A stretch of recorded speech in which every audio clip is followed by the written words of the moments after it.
Assalamu alaikum and welcome to the Power of Educating Our Own. This is the program hosted by the Clara Mohammed School Network. We bring it to you every Sunday at this time. So welcome. We are so very excited about tonight's program. And I have with me tonight as my co-host, Patricia Salahuddin, welcome everyone. It is so wonderful to be back with you tonight. Alhamdulillah. And every week we do our best to bring you relevant programming, relevant to us as a community and as great educators in our community. Tonight is no different. Tonight's program is going to center on wellness and our children because our true independence comes when our children are doing well. And we're going to look at some strategies and look at some ways to improve, to assess, and to determine best ways forward to ensure wellness of our children. And it is our honor and our pleasure to bring to tonight's program Brother Bilal Walker, who has a wonderful program that he has in the New Jersey area centered on the wellness of children. For those of you who are tuned in, we invite you to be a part of tonight's program. And the way that you can be a part of tonight's program is simply dropping us a message in the chat. Let us know where you are listening from. Drop it in there, share your name, where you're listening from. And as we are going on with the program, you can even share questions you may have for Brother Bilal. Brother Bilal, welcome. Assalamu alaikum. It's great to be here. Thank Walaikum you so much for salam. hosting me. How are you all doing today? Alhamdulillah. So happy to have you. So I'm very excited about tonight's program. And I'd love to begin simply by helping our audience to get to know who you are and what are you doing here? Why are you here with us tonight? So thank you all for having me. My name is Bilal Walker. I'm a community advocate and educator here from the city of Newark, New Jersey. I'm here to talk to you all about the importance of building relationships with your family and connecting outdoors. So it's really refreshing to join you all today. I'm sure everyone's traveling from all over the country for the time to be grateful. So wishing everyone, praying for everyone safe travels, inshallah, as they return home. Alhamdulillah. Alhamdulillah. Wonderful. So happy to have you here to talk about this idea of wellness. So, Dr. Patricia, feel free to jump in. I don't want to take over the whole conversation, but I do want to understand, Brother Bilal. I hear you say you are a advocate, a community advocate, an advocate for young people, an advocate for wellness, and that you use this idea. You mentioned outdoors. So let's hone in just on that part of this idea of wellness. What exactly do you mean when you say outdoors? Alhamdulillah, outdoors is literally being connected to what's going on in your community. We find that a lot of times our parents and stakeholders who are raising children often are working really hard jobs for long periods of the day. And then they're expected, of course, to come home and prepare or organize a meal for their children, and oftentimes a lot of the wellness in regard to how parents are taking care of themselves and then how parents are able to check in with their young people often goes by the wayside. We focus more so on the immediate concerns, things that are that feel like they're dire to be addressed, as opposed to just preventative conversations. I find that parents who continue to build a relationship with their young people outside of the home in open spaces like parks, green spaces, forestry, have a easier time communicating what is of concern to them. And Mhm. spending time outdoors is this is our natural habitat. The human was given the insight to be able to build home infrastructures, but to be connected to the earth and being able to cultivate healthy conversations while you're outdoors is really important. Um, Studies show that outdoor exposure can reduce stress, increase the likelihood of people expressing happiness just from their recreation that they're engaging in outdoors. So I advocate for parents to not only build in time to have meaningful relationships with their young people through conversation, but taking these conversations outdoor. Let's talk about what's going on or what's your interest in graduating high school on a walk around the park. Let's take time to maybe clean up our neighborhood and talk about or have a conversation about our responsibility and our wellness and how it's related to our social responsibility, how we clean up our neighborhood and how we protect our own and do for ourselves. So these conversations are the conversations that I'm advocating for our parents to have with their young people. Brother Bilal, in your organization, what kind of things do you do to help and in terms of advocating? What kind of things do you do for parents to encourage them to take their children outside and to do have those conversations outside? What kind of things do you do for the community? So a few things that I do for the community in conjunction with community, of course. I'm sorry, one second.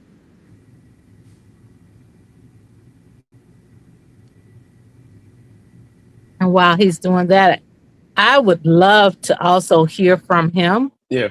about his organization. Go ahead. Go ahead. Hi, I'm sorry. Excuse me. So the question was asked, what are we doing to engage parents in community around these conversations and outdoor exposure? So what's happening is that we're actually, myself and other community organizers are engaging parents, one, in conversations around their social responsibility. How do we keep the block clean? How do we organize committees of Mhm. folks who want to engage in service work? And so we start with the parent. We're starting with the young person's stakeholders and empowering them to see these conversations and these activities that happen outdoor as things that should be regularly happening. They shouldn't be things that are punishments. These aren't things that you do because you got in trouble. We have conversations regularly while we're walking outdoor for a brisk walk, while we're maybe visiting a farm during the fall time, getting your young person to visit a community garden and you visiting that community garden and having a conversation about their health and wellness as if on a physical or physiological level is where we start, is getting people outdoors first. You got to actually be outdoors, and the parents sometimes we start with them because they're often harder to get outdoors. They're often busier. They have concurrent responsibilities, and maybe they're even um physically challenged to do some of these things. So we try to meet people where they're at, and a lot of that is just like, let's just have conversations in our community gardens. Let's have conversations on our walks around our neighborhood when we're doing our community cleanups, and make it a norm that we don't always have to be inside, and that wellness, a part of our wellness is recognizing we need outdoor exposure. That's an amazing concept that you have there. And so I would like for us to back up just a little bit to get to know a little bit more about your organization. What kind of organization is this that would do such a wonderful thing and to connect with young people in this way? Can you tell us a little bit more about your organization? Sure. So Urban Seeds Grow and Almunir LLC are organizations that are connected to providing services, programs, and capacity building to essentially mobilize Black and Brown folks so that they have access to resources that empower them to live happier and healthier lives. So that could be scholarships that we afford other grassroots organizations to give to their participants or community members. It could be creating employment services for young people so they get access to job training, like resume workshops and interviewing skills. And some of it also looks like taking the responsibility of urban gardens and green spaces and growing food for the community and distributing that food throughout the neighborhood and creating those jobs for those individuals within that neighborhood, teaching them how to grow food, how to process their food into herbal medicine, and how to cook their food are all facets of the work that's being led here at Urban Seeds Grow in Almonier. Wonderful. And is that only for those who are in the New Jersey area? Is this something you can do virtually? No, so we're currently working on projects, community for projects in multiple states. We're planning to execute some projects in both Detroit and Atlanta. We do most of our work here in the state of New Jersey and New York, and even have consulted on projects in Pennsylvania. So we are always looking to bring on partners and/or um, organizations that are looking for some technical support so that we could advise them on how to bring some of these projects to life in their own communities. Yeah, that's really wonderful. And I heard you when you talked about the use of the outdoors as one aspect of Yes. what you do, and this idea of unpacking stress and anxiety and using the outdoor space as that space for grounding yourself, for lack of a better word, grounding Right. yourself and connecting with your child and your child connecting with you. And I love all of this. And I hear you talking about also scholarships, opportunity exposure to those kinds of things. I think all of that is good news to Hmm. hear. How would someone like you're saying you're partnering with other cities and states? Is that partnership then something you're still doing in person, or is that a virtual connection that you're making? It's both. And alhamdulillah for that, that I have the feasibility and access to go and visit projects and develop projects that are place-based and people-centered. Being able to connect with people virtually is also a blessing because some of that capacity may not be there all the time. But the coaching resources are available. We just want to make sure that whatever resources we turnkey, people actually go out and outside and actually use them. And Mm, so, that simple block cleanup, that starting your urban garden, we want to see people do these things. So if you're in a state and you have vacant property and you want to understand, or you have property that you own and you want to understand how to build community around your space, we have frameworks to help you raise funds to do outdoor exposure, whether that's growing food or camping or fishing. We can help you identify means to bring those resources together and hopefully get you some funding to do it, because a lot of good work is expensive, and I just want to be honest about that doing a good thing a lot of times means spending money out of your own pocket. And so we have some best practices for garnering resources from funders and um, individuals who want to support the work that's being led. This is great news for our schools when we're looking at what kind of Yes. projects can our students get involved in. And when we're looking at, I like what you're saying because our focus tonight, we're centering it on wellness. And so you're saying that using the outdoor as a wellness tool is also an opportunity. And there is funding available to also support us so that we don't have to feel like we have to come out of our pockets. Did I get all that right? Yes, that's correct, and I want to express that wellness is, empowerment, and understanding the importance of the empowerment practice, looking at your life, looking at um, the goals you want to actualize in life from a strength-based mindset, believing in Allah, believing that Allah is our Razak. That in and of itself is the empowerment practice that Allah will provide for you, and understanding that he will provide for you already puts you in a mindset to receive more. And so that is the essential to wellness itself, is understanding Allah. So cultivating that as a part of your family dynamic is going to be essential to um you know ensuring that wellness isn't something that's talked about, but something that's embedded in your Mm, practices and your day-to-day actions. great, great. I heard you mention about the Quran and connecting with the Quran.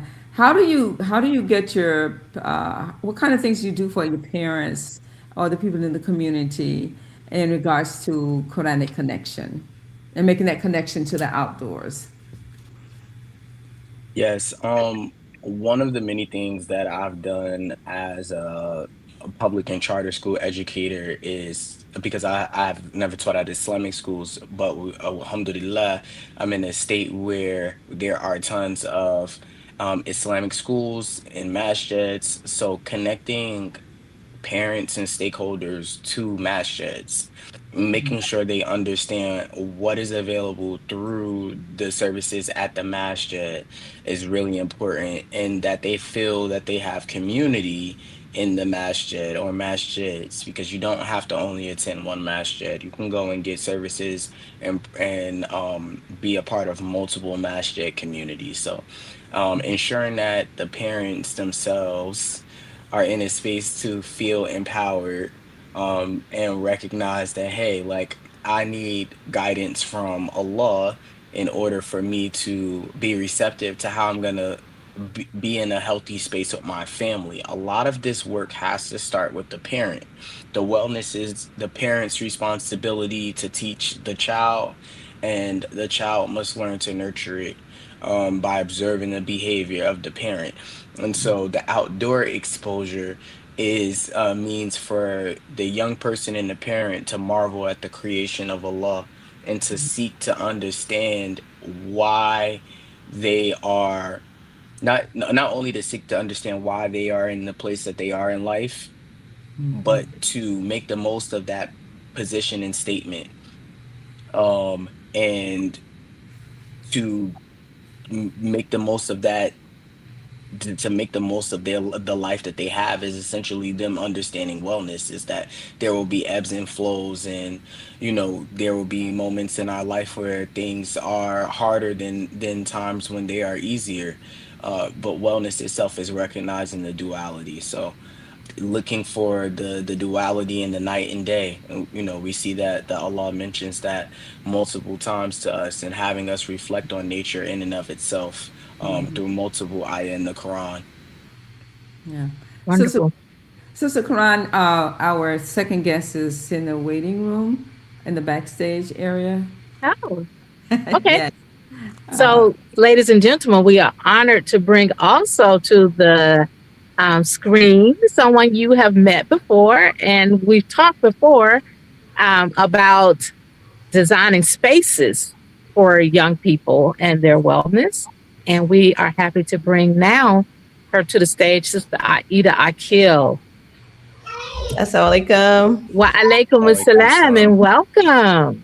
Thank you. Thank you. I Perfect appreciate timing it. because Brother Yes. Bilal has given us a great foundation to talk about this idea of wellness and using outdoor space to create spaces for wellness for young people, but also understanding that there is access to funding in ways that our schools and community organizations and masajid can access funds that are available to also support in these designs of programs that we may have to use our spaces to help with the wellness of our children. So welcome, Sister Aida.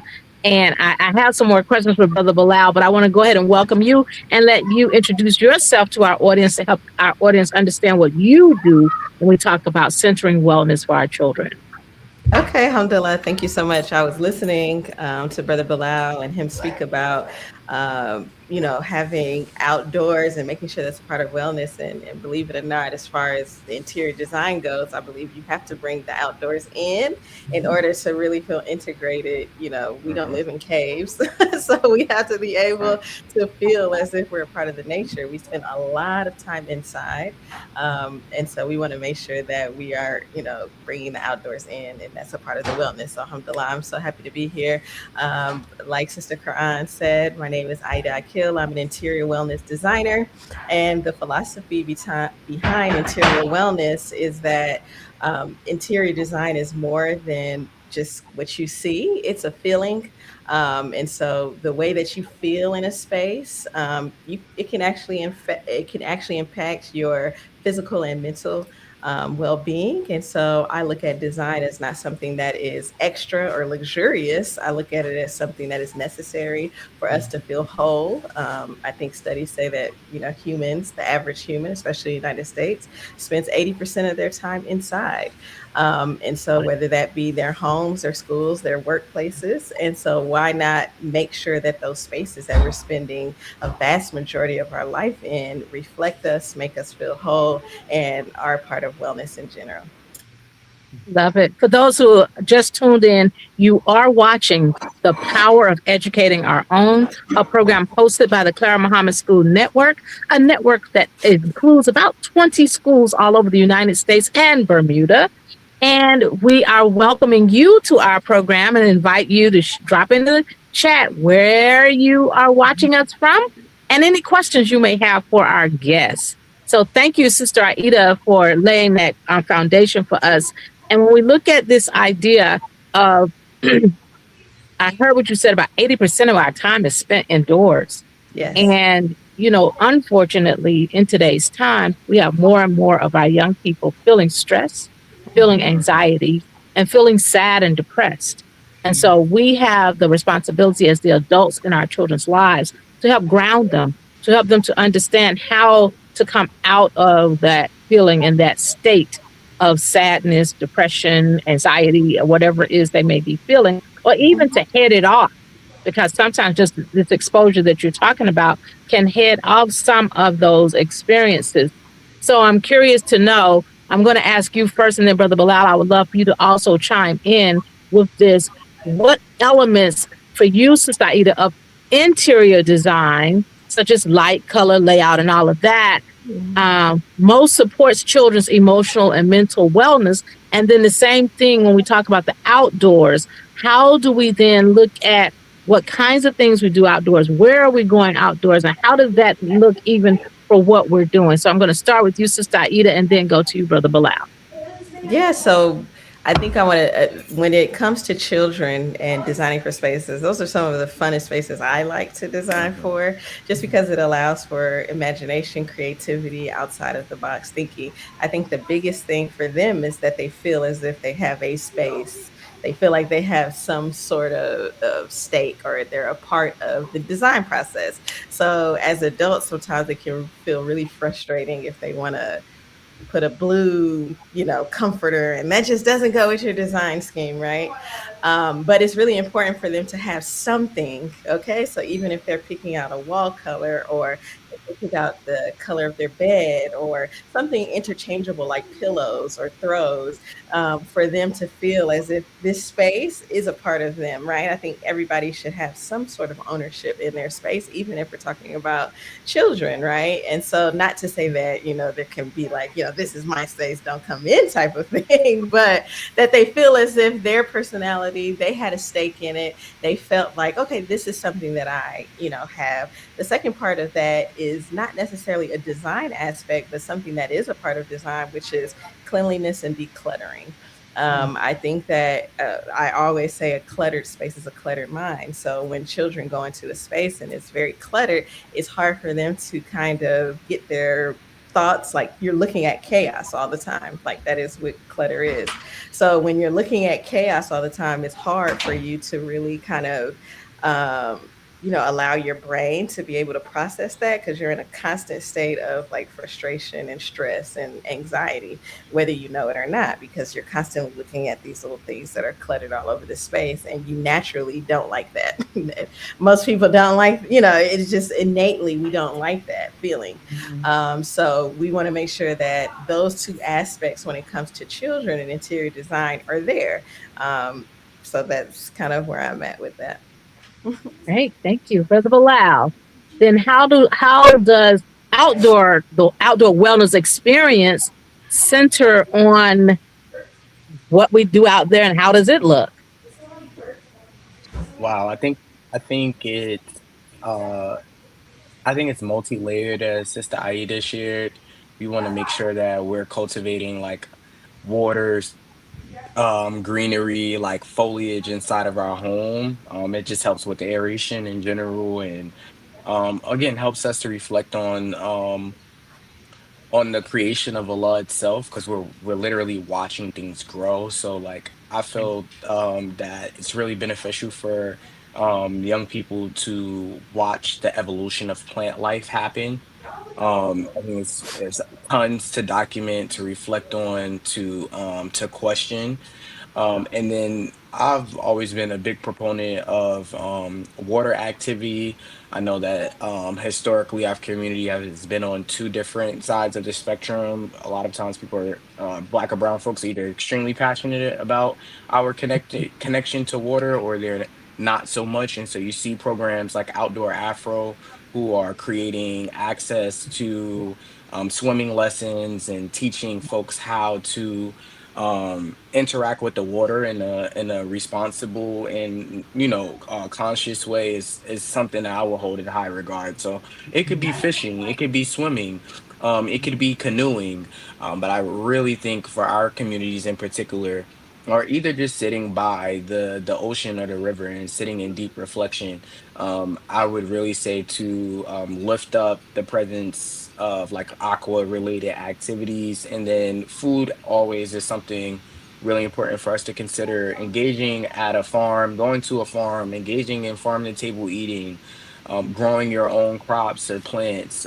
It's an experience that is unlike any other. When you watch a young person start from a small seed and then watch their tomato plant grow into something that they can make salsa from, their minds are blown. And it's not just the young person; it's the parents too. So I would say food, water, and just like yeah, having some type of plant to nurture in your home, I think is really cool. Beautiful. Dr. Patricia, did you have Well, any questions before I go on? yes, yeah, yes, I just wanted to say, ask, we have in our among our schools, included in our schools, we also have Islamic studies schools, and we would also want to encourage our Islamic studies classes and teachers and programs to get involved in the outdoors and gardening and so forth and so on. So what would you, and yeah, and when I finish with that, when you answer this one, I have another one for Saida. But how would you engage? What suggestions do you have for Islamic studies schools to get their people outside in the outdoors, gardening even? Yeah, I would say to consider what different Clara Mohammed schools programs are already doing. This might be something that can be weaved into their science classes. Outdoor exposure can be weaved into really any of your classes itself. Literally just hosting class outside. If a school or program has it, suggesting let's go to the park, and let's have lunch and our lecture or workshop at the park. Getting a contact list of the different nature and conservancy programs offered via the state, oftentimes for free, and making sure we continue to lift up the amazing opportunities that lie ahead with field trips. Everyone loves field trips, oftentimes safe for teachers. So like making sure our parents know like, hey, we're hosting a field trip. We may need you to, join us this Saturday because we're going to be running programming on a day that we normally don't. And it's because we want to take our kids to the beach, or we want to take them to Stone Mountain Reservation, or, find a means to connect them to existing resources and take some of the earnest off of the teachers themselves and put it more on the organizations that have their own programs that you're looking to get engaged with. That's kind of where we are here in New Jersey, is connecting our Claire Mohammed schools to free programs and making sure that they can access these programs and, give their young people an opportunity to leave their neighborhood and go and learn outside of their community as well. Great. Sister Aida, Without along without the lines of creating this space in our learning experience, I want to look first at our homes and then at our classrooms, because we're talking about wellness, right? yes. So what kinds of things would a parent need to consider in thinking, I want my home to be a place of peace? I want my home to be a place of wellness, that my child feels safe in my space. And the same thing for the classroom. I want students to feel safe in my classroom, but I also want them to feel this idea that when they walk into this space, their stress is reduced. So, what kinds of things do we do to create that? I think it starts with intention. So when you start thinking like, I want this for my home, I want this for my classroom, that's the first step right there, is to actually have that idea. I think a lot of times when people are designing or they're thinking about their home, they're not really thinking about like, how do I want it to feel, right? They're not thinking about that aspect, that they're going to be walking through this house. Like, I want to make sure that it's conducive to function. You know what I mean? I want to make sure it functions well, it's organized well, it reflects us. So I think that there's so many aspects of interior wellness. But like I said, the first thing is we're talking about intention. So when you're thinking about your home, everybody's idea of peace is different. So when you think of your space as being peaceful, that could look like it being very kind of stark.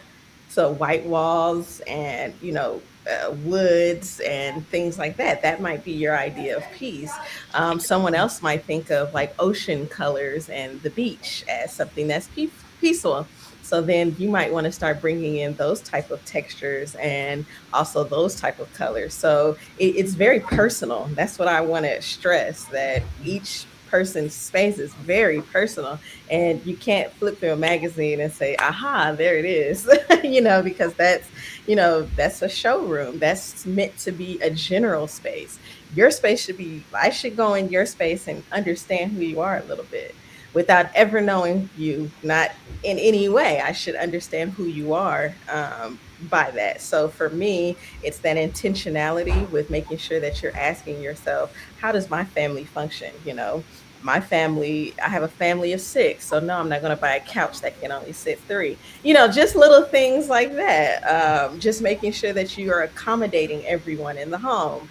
I know my children like to color. So I'm going to make sure I have surfaces where I'm not like upset when they bring out the paintbrushes, because that is what your family likes. Why bring that little bit of tension, into your life? Let's have a space, even if that's a small desk, or even if you're bringing out like a little maida that they can be on the floor with. It's just about going through your day to day and saying, I think the biggest one is, this is how my family functions. This is how I function. These are things that I would like to implement.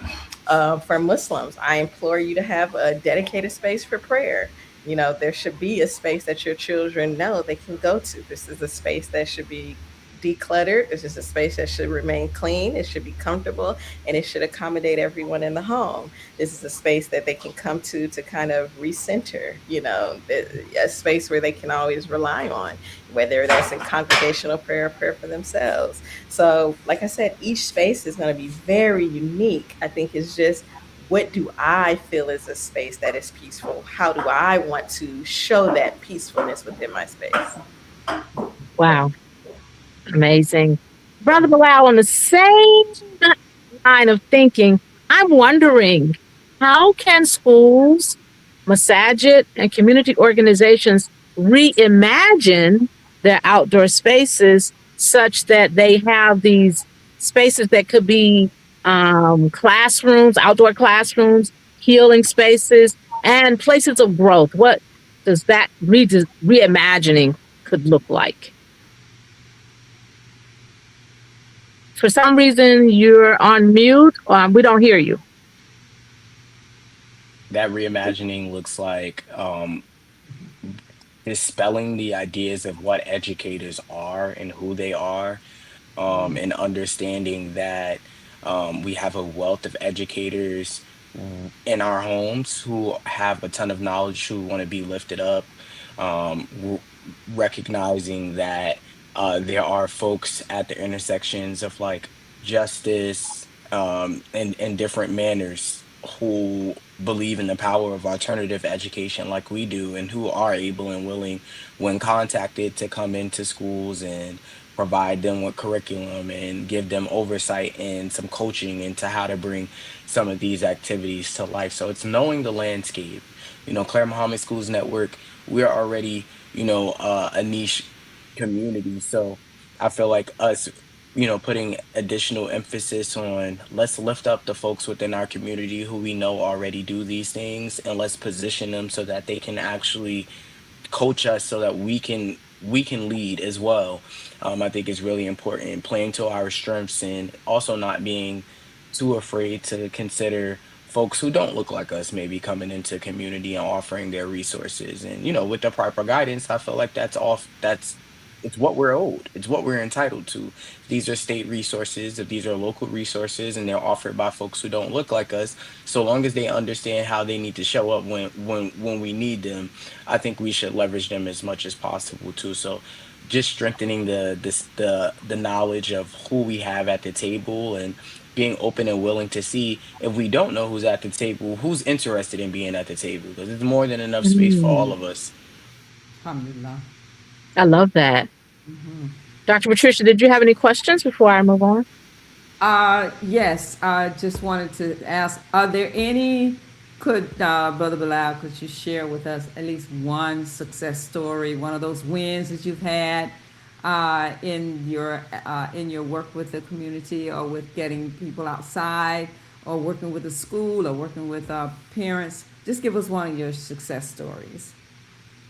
One of my success stories would be helping to establish a schoolyard garden through a contract that was presented to our organization. There's a Title One school district that had a front yard that was being underutilized. The school leadership identified that food equity would be a focus for the school, and they sought resources through a funder to establish some farm to table programming and urban agriculture, which ultimately led to that funder consulting us on the project and us conducting research with the school leaders, the students, the parents, to bring together an urban garden at the school that was developed by the young people and their families and the teachers. So it was people centered. And I just think that was one of the more exciting experiences, because I love to be able to understand what it is that the community really wants. And if I don't know exactly what they want, I want to help them identify what their interests could be. And so that entire process required a lot of fact finding and understanding and relationship building. So I'd say it's a highlight, and I think I would think that the farm is going pretty strong right now. It seems like every time I go over there, it's getting bigger and bigger. So alhamdulillah. Alhamdulillah, thank you. Alhamdulillah. How does growing up in these thoughtfully designed spaces then help children, or influence children to care for themselves and to care for their environment? That's to both of you.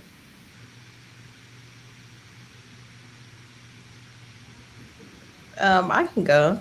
So I think that I think it gives confidence. One, I think that children who grow up in a space that is thoughtful, I think that it will give them confidence going out into the world. Because again, we're going back to the a thoughtful space is a space where they feel like they belong. They feel like they have, been able to care for, and this are things that they like and things like that. So for me, I think it builds the confidence, and I also think that it just fortifies them to be able to understand what an unchaotic space looks like. And when I say chaotic, it doesn't necessarily mean uh, to me, a chaotic space is an unintentional space. And so I think that they can move forward with understanding intentionality. And I think that, that's the basis of us as Muslims. Nia is like at the forefront of everything that we do. So I think that for children, it's really important to establish that as their foundation, that intentionality. And then just going into, like Brother Bilal was saying, like bringing in plants and affecting your air quality, and making sure that those are factors that they don't have to think about, as they get older, so that they are able to think at the maximum level. So all of those things really factor into children organization, so that they can understand what organization looks like, so they can understand what routines look like. All of those come into what we talk about when we talk about interior wellness. Okay, Brother Bilal, how can these thoughtfully designed spaces influence children's ability to care for themselves and for their environment? So, self family community, a young person understanding themselves is going to empower them to be cognizant of their families empowering the young people to see their collective responsibility to the world is like exactly what we're looking for. This circle of energy that never stops. Everyone sees the interconnectivity between self, family, and community. So that model itself for me is essential. I always seek to bring self, family, and community together. And I think that it's not a one vision of it kind of model. It's family, community, self. It's self, family, community. These things are at the intersection of these aspects of our life. Are they're all at intersections and crossroads roads of each other. So we have to pay attention to all of it, and being grounded, like Sister Aida said, and understanding what your intention is going to directly impact how you show up, self, family, and community.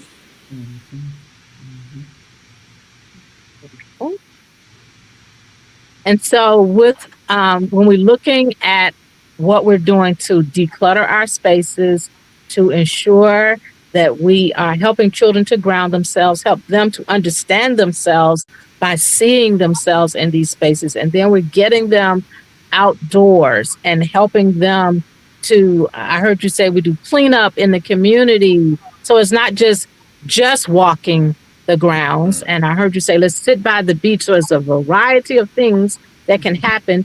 And then I hear you, Sister Aida, when you say, let's bring the outdoors in and let's have those plants there and even pictures of the ocean or whatever that is, these colors that also affect the emotions of our children, because we're talking about their wellness. And I think it's important for us to help our listening audience to understand the role that parents play in creating this, or that the teacher play in creating this, that the master plays in creating this. So it's so many things when we start talking about designing our spaces. We're designing our indoor spaces and our outdoor spaces. So how do we help these to work together?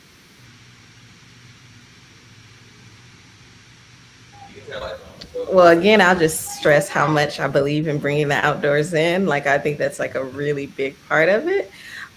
So that can look a lot of, the most basic thing is to bring in a lot of plants. I think every room should have at least one plant in their space. I think windows, opening up your windows, allowing the air, fresh air to kind of really come in, that's bringing the outdoors in. And when you do that, you're also bringing in the sounds. You know what I mean? You're bringing in the sounds of birds, or you're bringing in the, you're connecting your space, because being indoors 80% of the time is not healthy. It's not. But that's the reality of many people.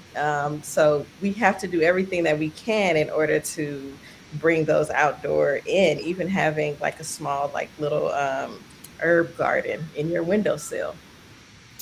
These things can help you, really try to mitigate the fact that we are indoors a lot. Naturally we should be outside and without shoes in the dirt. That's truly what grounding is and what we should be trying to do. However, if we're not able to do that, we can still do some things. I love wood. I'm going to have wood pieces in every part of my home. I love wicker.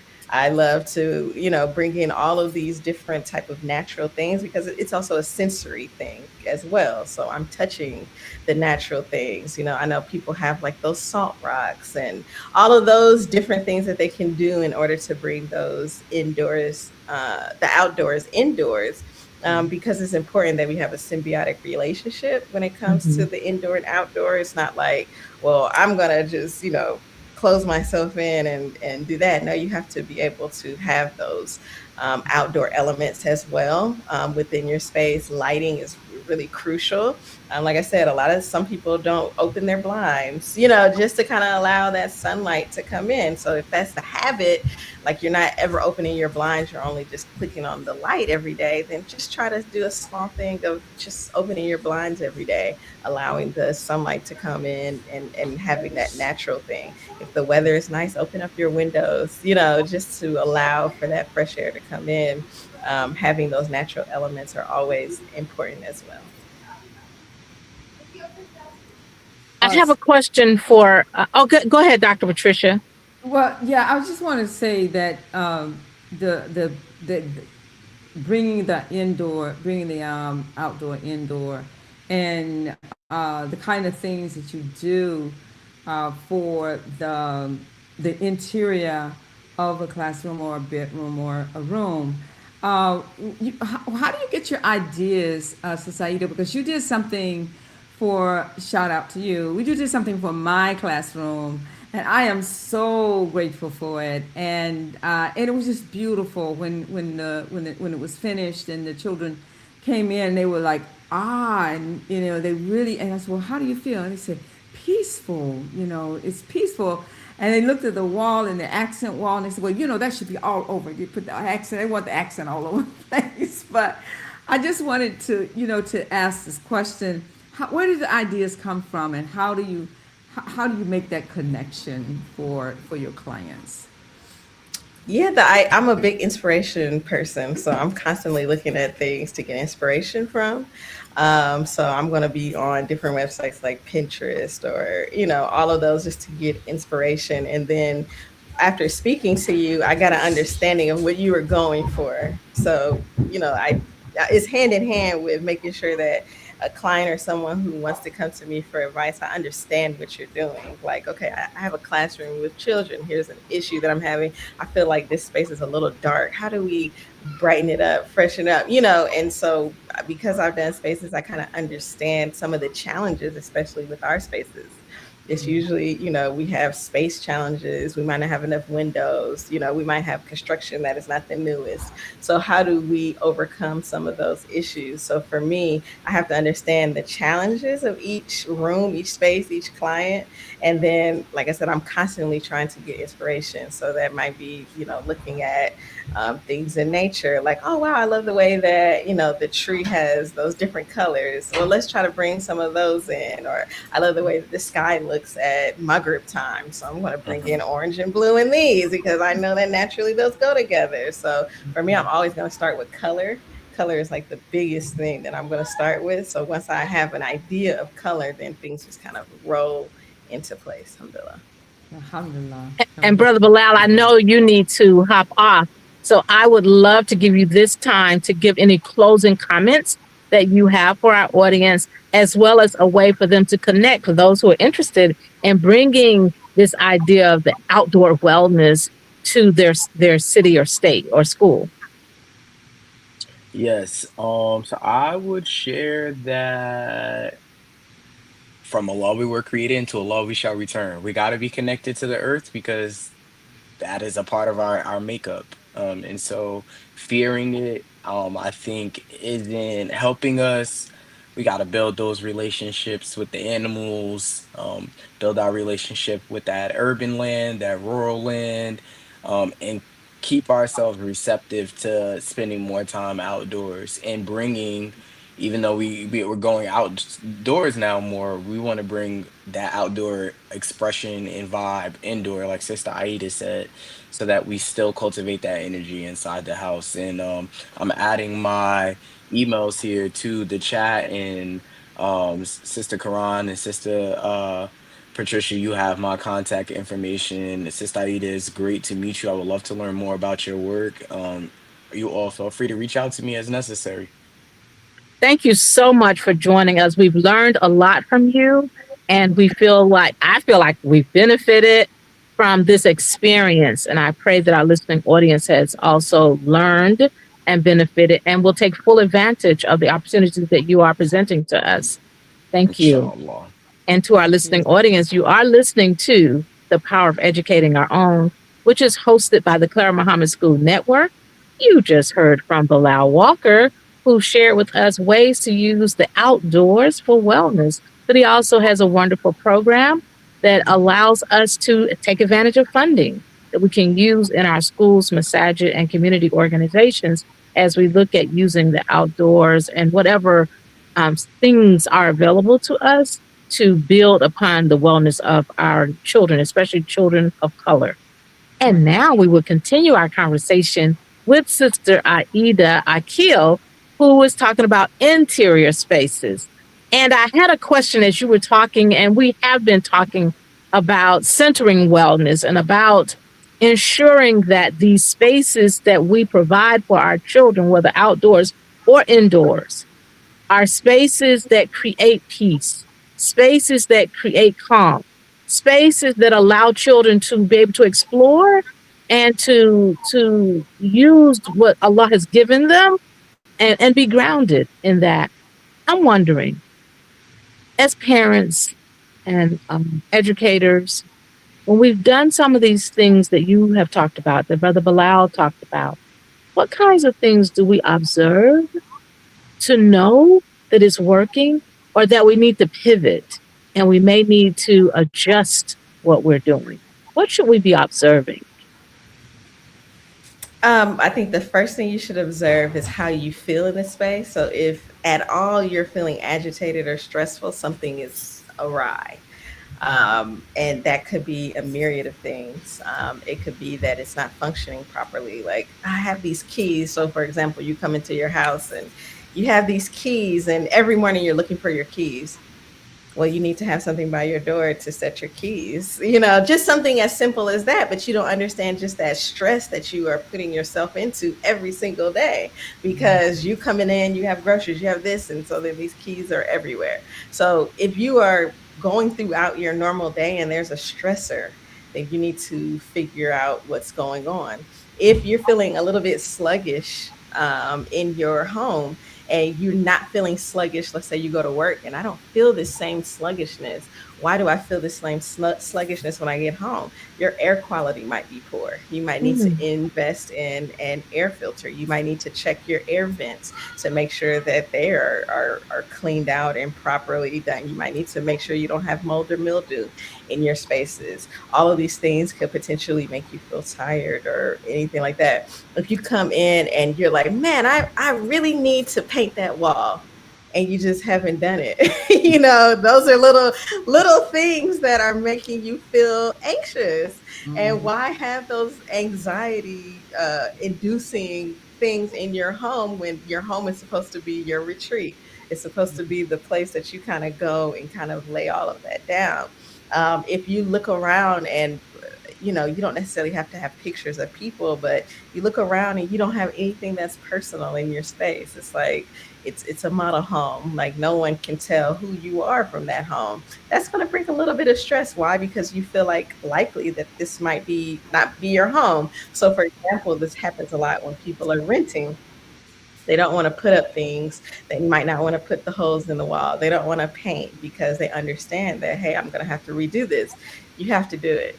It's not a choice. There's so many resources. You can get non-stick, you can get peelable wallpaper, and you just put that up. So when you're finished with your rental, you take that down. But those little things make you feel like I have a space. There's some people who don't even have, let's say they don't have enough money to buy a bed frame. And so they're on an air mattress. That's the reality of some people. And that's okay. But hey, maybe let's doll it up with some pillows, you know what I mean? And put a little throw on it. And, make sure that you're at least making it your own in some kind of way. Because if you don't, you're not setting roots down. You feel transient. You feel as if you don't have a space. Everybody wants to have a space. Everybody wants to feel like this is my space in some kind of way. Even if you're like many people share spaces with your husband, your kids, your parents. You share spaces, but you at least want to feel like, okay, at some point, this space is mine in some kind of way. So I would implore people to look at it as I have to do these things. These things are necessary for me to be my best self. These things are necessary for my mental and physical wellness. If our air quality is bad, that's affecting our health. If we don't have proper lighting, that's affecting our health, our eyes. When we're reading, you have to have proper light. You have to have things that are fresh and airy, and you have to be able to function in your spaces properly. And so, if we don't have those things, I think that your body will tell you. You'll Hmm. know, you'll feel it. Your stomach might get a little tighter. When you think about going home, you might not feel excited to go home. You might feel like, oh, yeah, I'm going home. You might not, want to go to bed. The bed is uncomfortable. There's so many different things that might be happening where you have to be in tune to yourself to understand that. And people might think, well, I have so many things to think about. That's like the last thing I need to think about is painting my walls.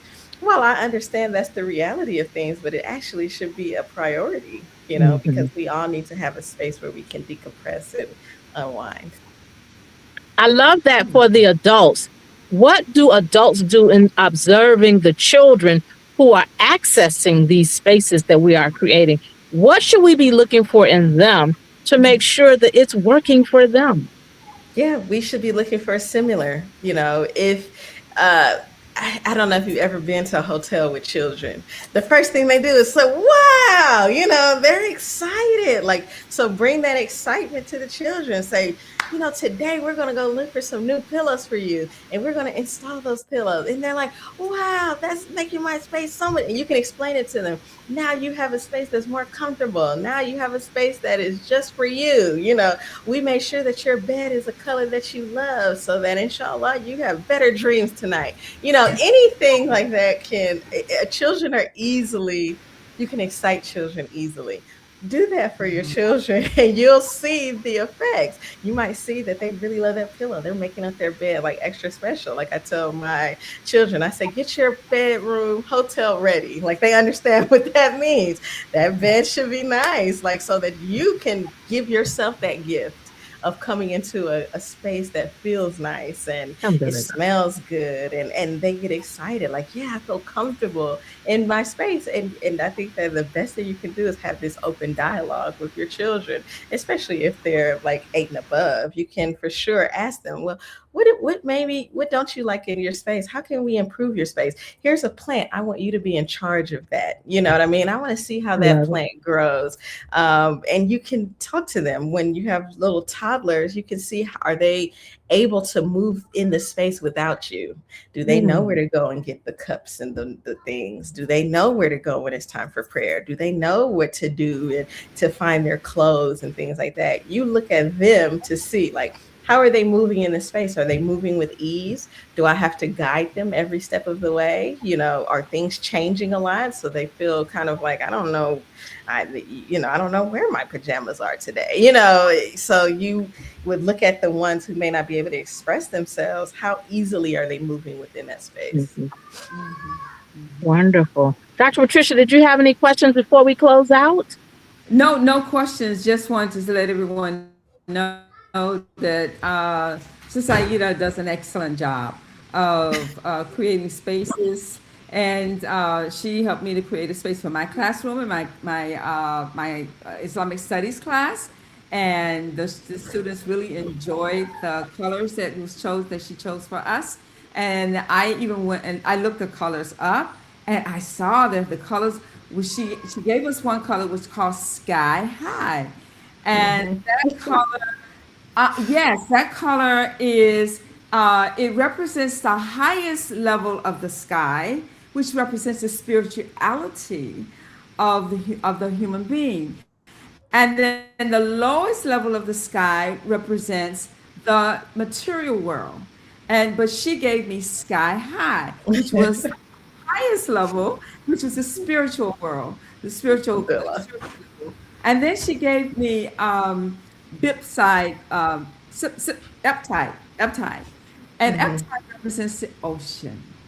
And Hmm. so I have in my colors in my classroom, I have the sky high, which is the sky, and I have the ocean. And I Yes. and It's so peaceful, and the children really, really like it. And I want to thank you for that. Alhamdulillah, that makes me like feel so good. Honestly, it does. I love hearing just that people are enjoying their spaces, that their spaces were improved. I love that you looked up the names. Like in another life, I feel like I want to be a color name. I want to name colors because I'm so interested in the way that they phrase those colors. Like I said, I get so much inspiration from nature, so I naturally gravitate towards colors that are easily seen within nature. So it really really makes me feel happy that the space was improved. Alhamdulillah. Yes, it Alhamdulillah. And then, Sister Aida, did you have any closing comments before we close out? Just wanted to kind of echo what everyone has been saying. I appreciate. I could talk about interior wellness all day. It's truly a passion of mine, and it's something that I want our community, especially, to really benefit from. I think that people, especially in marketing and things like that, they already understand the big importance that interior wellness has, and they do it to induce more money. Like they want more money. They know if you're coming and you feel comfortable, you're going to spend more, or you're going to stay a little longer. So I want us to think of it as we want our spaces to be inviting. We want our children to grow up in spaces that they feel confident in, and they don't have to go to other institutions to see these well-designed Mhm. spaces. They have them right here. They have a nice home, not because their home is expensive, but because there was intention put behind their home, and they were considered in their home. So I really appreciate having the platform to be able to discuss this, which is something that I really think is so important. Well, we thank you for joining us and sharing this. And to our listening audience, just a reminder to us that tonight's program was a reminder that wellness is not accidental. It is intentional. It is something we intentionally create for our children through the spaces that we design. So, whether it is indoors or outdoors, we have the duty to intentionally look at where our children are stepping into and what that space is creating for them. Are we nurturing their wellness, their well being mentally, spiritually, and physically? Are we doing that? And we want to make sure that we're doing that intergenerationally. So on all levels of our children, we want to look at what are we doing to design intentional wellness for them. We thank you so much for tuning in to the Power of Educating Our Own, a weekly program, inshallah, every Sunday, right here at this same time. Tell your friends so that next week we'll see you and your friends. Again, thank you for joining us on the Power of Educating Our Own. Until next time, let's continue to work together. Assalamu alaikum. Assalamu alaikum. wow.